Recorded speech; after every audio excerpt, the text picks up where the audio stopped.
Esta semana inició la reunión de embajadores y cónsules, un encuentro donde los representantes de México en el mundo reciben información de primera mano sobre los planes del gobierno federal y los lineamientos de la política exterior de nuestro país para todo el año.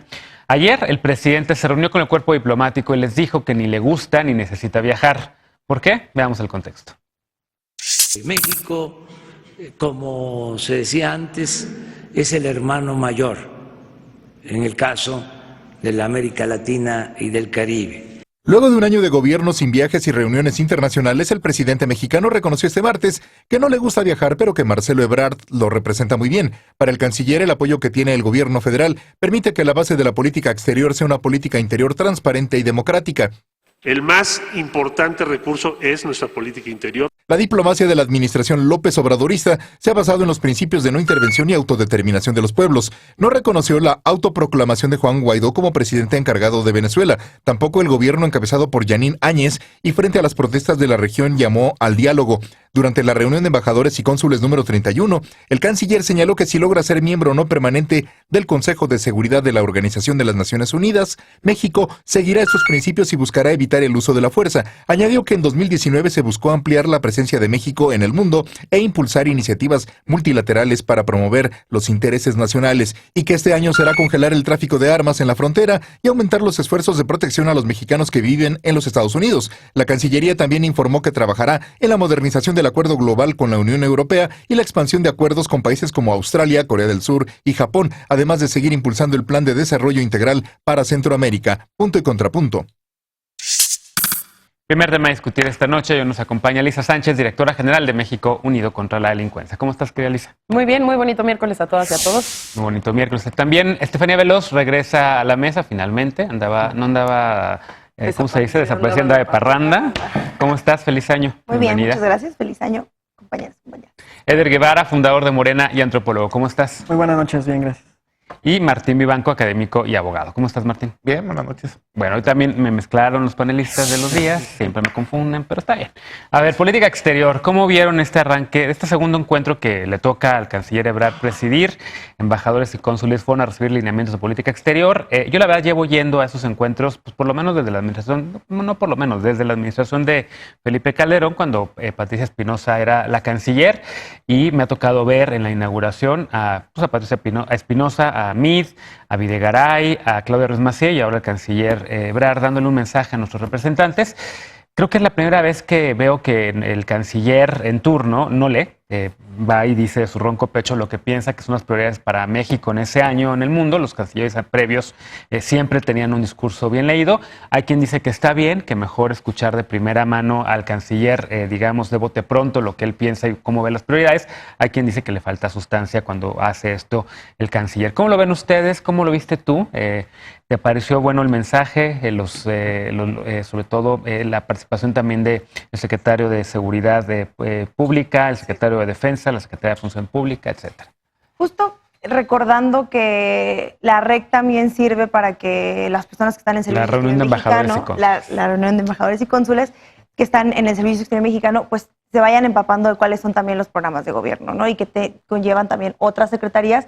Y es un momento también para escuchar de viva voz lo que el presidente tenga que decir acerca de lo que está pasando en el tema de las relaciones exteriores, que creo que es importante. Ahora, esta reunión era importante porque estamos ante lo del TEMEC, que por primera vez parece que va bien y que tenemos de primera mano la negociación que se fue dando, porque ya nos había dicho el subsecretario y Marcelo Ebrard cómo estaba el tema y cómo se había dado la negociación. Entonces creo que por ahí es importante. Yo diría que como dentro de las cosas que se destacan, podrían ser 4, que es el tema de cómo van las pláticas con Estados Unidos en torno al tema de las armas. Después, la visita del Procurador General de Estados Unidos, que se viene pronto. Y además, como lo hizo Marcelo Ebrard, que lo ha venido haciendo, lo hizo en el Senado también, esta manera de dar cuentas y rendir cuentas. Yo sí veo al Servicio Exterior Mexicano ahora mucho más consolidado, más sólido. La presencia de la embajadora Bárcenas, pues también fue muy importante. Y creo que todo lo que generó dijo... nota también su presencia. Sí, ¿no? Y su queja por la silla y el lugar que le tocó. Palacio Nacional. Pero no creo que eso te tuvo que haber llevado o que tuvo que haber hecho ruido, porque sí creo que fue una reunión mucho más amena, tú que has estado en muchas otras. A veces unas pueden ser pues muy lentas o no se dice mucho. Y yo creo que en esta había mucho que decirse y mucho que escuchar también. Eso yo diría que es de las cosas importantes, pero tampoco nada nuevo bajo el sol, porque sí es algo que se ha venido diciendo durante un rato. Es cierto que hay algún descontento de parte de las personas que están en el Servicio Exterior Mexicano por lo que había habido de recortes, pero no se dejó ver en esta reunión y a mí eso fue lo que me pareció muy bien.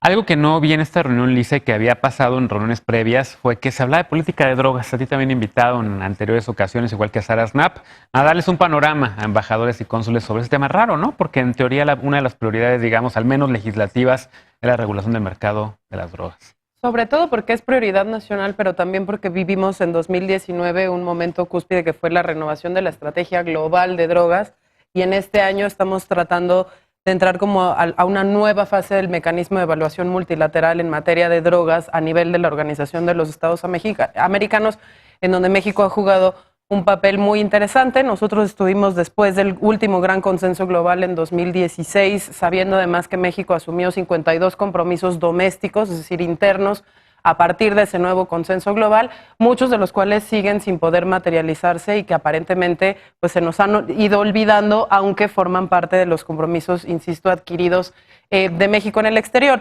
Yo retomaría quizás también otros temas muy interesantes que son particularmente importantes y que no lograron la atención mediática, quizá porque mucho se lo llevó la famosa rencilla entre la embajadora en Estados Unidos y el personal de la Cancillería. Uno, el año pasado, México asumió la presidencia de la Conferencia de Energía Atómica en Viena, ¿no? Es nuestra embajadora ante organismos multilaterales y las concurrencias con sede en Viena.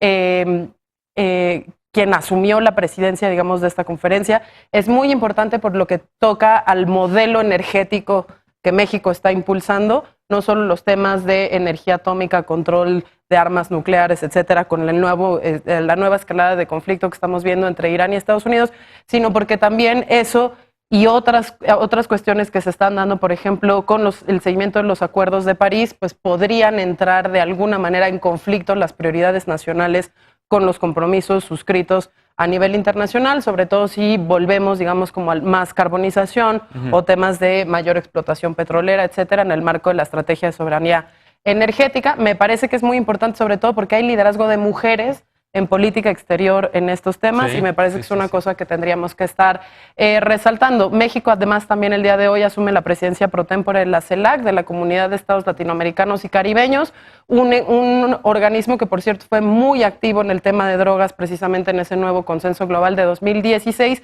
y que hoy tiene pues 3 papas calientes ahí importantes, ¿no? Cuba, que siempre ha sido una, Venezuela, que es otra, el tema de Bolivia, con un presidente Bolsonaro que es un peligro y una desestabilización para la región, sobre todo en los temas de deforestación y cambio climático, más los temas de amenazas a los avances hechos en materia de derechos humanos. Entonces, importantísimo, hay liderazgos muy importantes que no llegaron a las primeras planas en el marco de esta reunión, que me parece que sí es importante resaltar.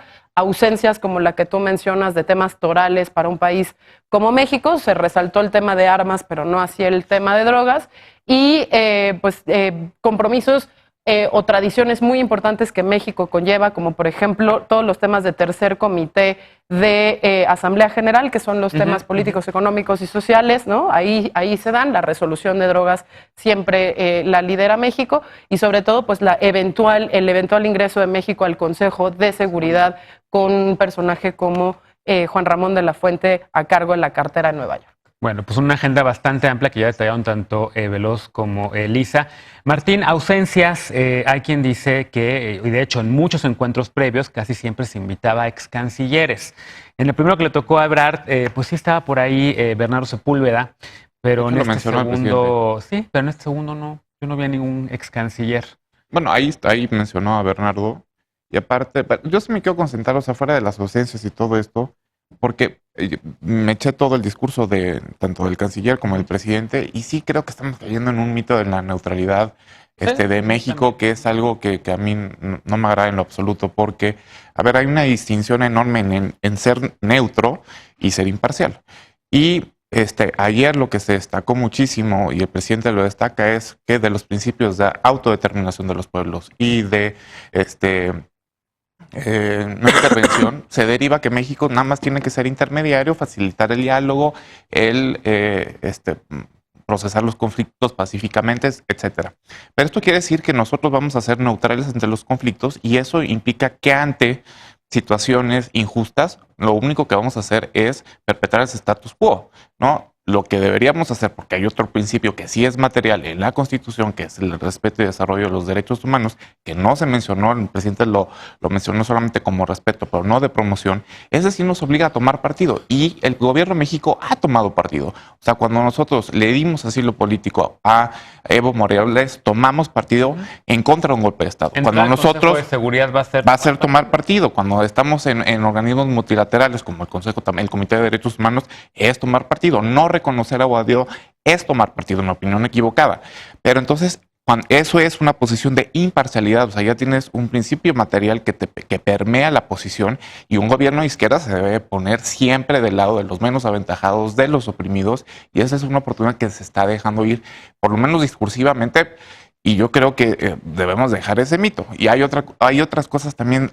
Hay un salto cuántico porque el canciller Ebrard dice, no, es que nos va a ir muy bien en política exterior por dos cosas, porque somos un país democrático, pues gracias por el dato, y segundo, porque tenemos un presidente muy popular, gracias por el dato. De ahí no se deriva que la política exterior va a ser exitosa. O sea, la política exterior necesita estrategia, necesita perspectiva, necesita realmente saber qué es lo que va a pasar, cuáles son las áreas de oportunidad en un mundo que está cambiando muchísimo y donde realmente pues México nada más estamos reaccione, y eso que la política interior es la mejor. Como a Marcelo Ebrard con una visión panorámica. No lo dijo, nada más dijo esas dos cosas, ¿no? Y fue muy rápido, presentó al presidente, pero dijo, somos una democracia, pues muchas gracias. Segundo, tenemos un presidente bien popular, gracias por el dato. Bueno, pues ahí fueron las dos cosas. Somos una democracia porque hasta hace un año no éramos democracia. No se tomaba, el pueblo no era el que tomaba las decisiones de quién iba a presidir el país. A ver, no hay nada más lejos de la neutralidad que el principio de no intervención. El principio de no intervención claramente lo que plantea es no vamos a intervenir para profundizar los conflictos en una nación. Así como se le dio asilo político a Evo Morales, también se le dio asilo político a opositores venezolanos, a opositores a Maduro en ese conflicto. Te estás tomando partido. Claro, es que yo no he escuchado al presidente de la República hablar de neutralidad en ningún conflicto. Claro que sí. Jamás. Él habla de no intervención. Pues sí, mediar. Está muy lejos de ser neutrales. Ser neutrales es no tomar partido. El canciller también en la reunión... Porque si no tomas partido, es tomar partido. A ver, el canciller también en la reunión dijo que la política exterior de México, número uno, era feminista y que defendía las libertades, digamos, liberales en ese sentido, ¿no? Eso también es tomar partido frente a gobiernos. Y defender la democracia es defender los derechos humanos y la promoción de los derechos humanos. ¿Por qué no se reconoce al golpista... a los golpistas bolivianos, porque no fue a través de un proceso democrático? ¿Y Venezuela? También no podemos reconocer a un autoproclamado, que al final de los casos, en el caso de Irán ya se dijo que se resuelva por la vía pacífica cualquier conflicto. A ver, y por ejemplo, te pregunto, Eder, porque suena por ahí bastante fuerte el nombre de la embajadora María Fernanda Espinosa, como una carta, digamos, para presidir la Secretaría General de la OEA, ¿no? Por parte del gobierno mexicano.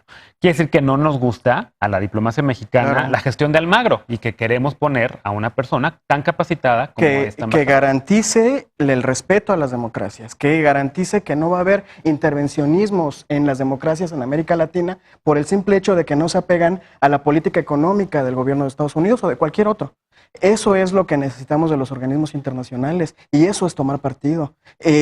Otro de los asuntos en donde no coincido en nada con lo que plantea Martín, hasta el sexenio anterior se hablaba siempre de la colaboración bilateral con Estados Unidos para mandar armas de Estados Unidos, para mandar estrategias militares de Estados Unidos a la región Centroamérica y México en el sur. Ahora se habla de cooperación para el desarrollo, para generar empleos, para generar bienestar, para erradicar las causas que ocasionan la migración forzada, que ocasionan... de una persona, pero está funcionando. Está soterrado por lo de la migración. Pero está funcionando, claro. Pues somos el muro y somos un protectorado ambiental y laboral. Eso es discurso. Aquí se está planteando una agenda. No es solamente de reacción, sí se está reaccionando ante casos como el de Bolivia, que hubo un golpe de Estado y que no se podía prever, pero en otros casos en los casos que le interesan sobre todo a México, se ha planteado una agenda desde antes de que tomara protesta, como el desarrollo integral de la región Centroamérica. Eso el presidente lo planteó y se han exportado incluso programas sociales hacia otros países, en Guatemala, en Salvador, etcétera. Están tratando de copiar algunos de los programas que están funcionando en México para generar empleo y desarrollo en estas regiones. Y para eso se está hablando de cooperación internacional. Cerramos este bloque con un último comentario, Elisa, y rápido, por favor. Es que sí, rapidísimo nada más, porque nos enfrascamos en los temas políticos y se nos olvidan los hitos de agenda que importan muchísimo. El próximo abril es el 14º Congreso de Naciones Unidas sobre el tema de prevención de la violencia y justicia criminal, que es un cónclave que se da cada 5 años. Me parece que es de particular importancia la posición que lleve la Cancillería y las resoluciones que negocie en el marco de ese encuentro para un país que tiene una crisis de inseguridad tan grande como esta. Y la otra es el tema del liderazgo de la OEA, que tiene que ver no solo con la parte política de la OEA, sino también con la parte vinculante de la institucionalidad de las Américas, en donde México, pero sigue violando de manera sistemática todas las sentencias de la Corte Interamericana de Derechos Humanos. Y me parece que además de tener una voz muy fuerte en lo político, tendríamos que también tener un plan de cumplimiento de esas sentencias, que por cierto, esa Corte estuvo poblada por grandes juristas mexicanos hasta este año, que cambió de liderazgo con una mujer que viene de la Corte Penal Internacional. Démosle seguimiento a ese tema. Sí, y no hay un solo continente en donde no se hayan fortalecido las relaciones comerciales con México en este año. Bueno, vamos a una pausa, regresamos con otro tema. La extorsión es uno de los delitos más frecuentes en México y pocas veces denunciado. Para enfrentarlo, el senador Martí Batres propone considerarlo delito grave con prisión preventiva oficiosa. ¿Funciona esta o no como herramienta para reducir un delito? ¿O solamente viola la presunción de inocencia? Regresamos a Punto y Contrapunto, no te vayas.